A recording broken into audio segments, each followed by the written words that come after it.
Berikutnya nomor 10 ya. Membandingkan contoh senyawa yang bersifat polar. Oke, kalau polar itu berkaitan dengan PEB. Kalau dia punya PEB berarti dia polar. Ini aku tulisin contoh yang non polar ya. Jadi yang berduaan kembar dia pasti non polar ya.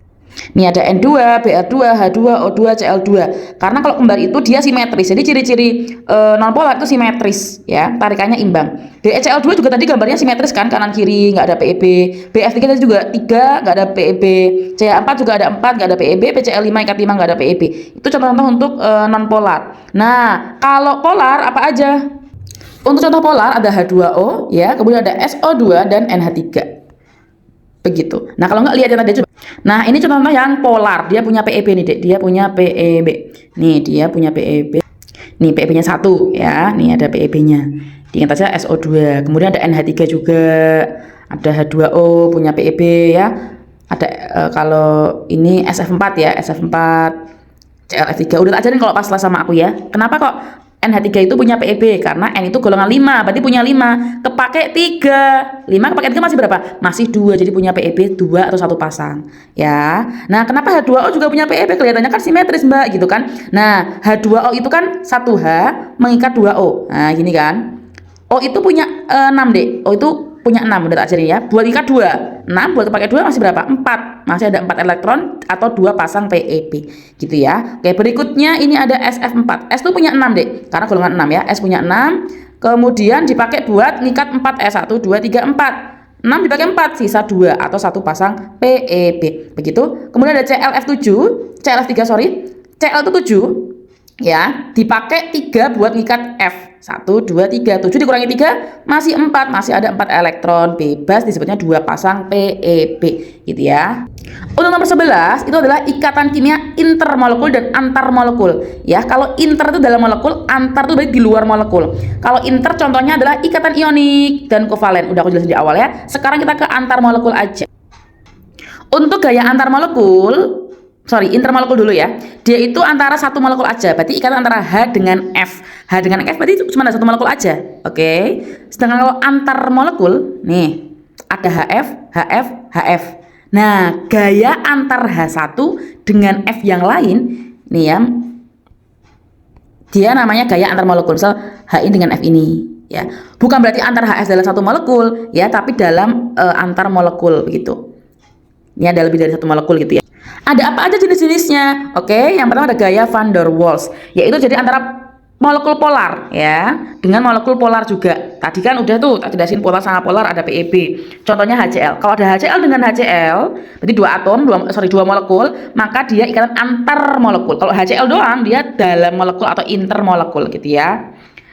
Nah, nih gaya-gaya van der Waals itu ada beberapa macam. Pertama ada dipol permanen. Itu karena ada polar dan polar. Kalau dipol atau dipol permanen ya, karena sama-sama polar. Contohnya HCl dengan HCl.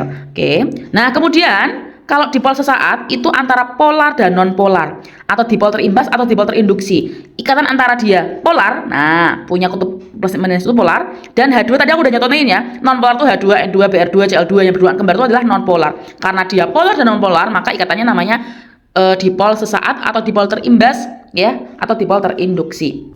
Berikutnya gaya London, gaya molekul nonpolar sama nonpolar. Oke, jadi sama-sama nonpolar nih. H dengan H kan H2 tuh nonpolar. Jadi gayanya adalah gaya London gitu ya.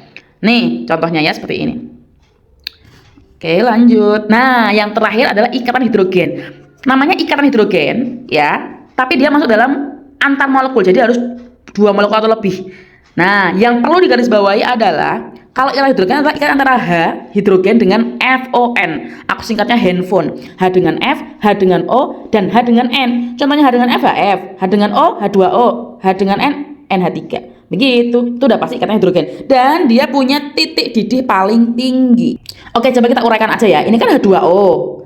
Dari satu molekul. Antar H dengan O di dalam kayak gini namanya ikatan kovalen aja ya, karena dalam molekul. Oke. Sedangkan H2O1 dengan H2O yang lain, nih H2O1 dengan H2O yang lain, H dengan O-nya berikatan atau kayak ada hubungan, itu namanya ikatan hidrogen gitu. Ini juga nih, ini molekul air sendiri, Ini molekul air sendiri, ini molekul air sendiri. Nah, O sama H-nya bersentuhan atau bergandengan, berikatan, punya hubungan, disebutnya ikatan hidrogen. Paham ya bedanya ikatan kovalen sama ikatan hidrogen. Nah, ikatan hidrogen itu punya titik didih sangat tinggi karena sulit diputuskan, sangat kuat banget.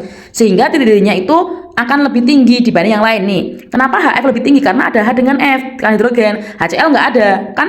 Ikatan hidrogen itu handphone. H dengan F, H dengan O, dan H dengan... Berikutnya kita akan membahas hubungannya gimana, gaya antar molekul sama sifat-sifatnya. Oke, ini ada perbandingan titik didih. Nah, kita lihat, ini gaya hidrogen. Apa ikatan hidrogen? Karena HF.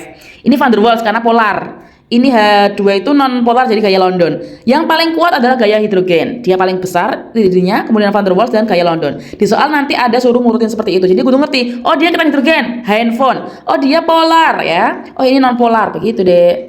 Jadi nomor 12 udah ya, menganalisis ikatan kimia ya, sama nomor 12-nya menyimpulkan urutan titik didih beberapa senyawa akibat adanya gaya antar molekul. Jadi kita masuk ke yang nomor 13, yaitu keberadaan atom C primer, sekunder, dan tersier. Oke, aku jelaskan dengan gambar. Oke, C primer itu adalah C yang mengikat satu C lainnya, sekundernya 2, tersiernya 3, 4 ya 4 ya, ini kurang yang 4. Maksudnya gimana? Ini aku ada contoh nih ya. Ini C ini tetangganya berapa? Satu aja, berarti dia primer. Paham? Kemudian kalau ini C-nya tetangganya berapa? 2. Ini sama ini, berarti dia sekunder. Dilihat tetangganya ya. Kalau ini tetangganya cuma satu aja ya, tetangganya cuma ini aja. Jangan sampai salah nih. Namanya C primer. Pokoknya di ujung-ujung itu primer, ini primer gitu ya.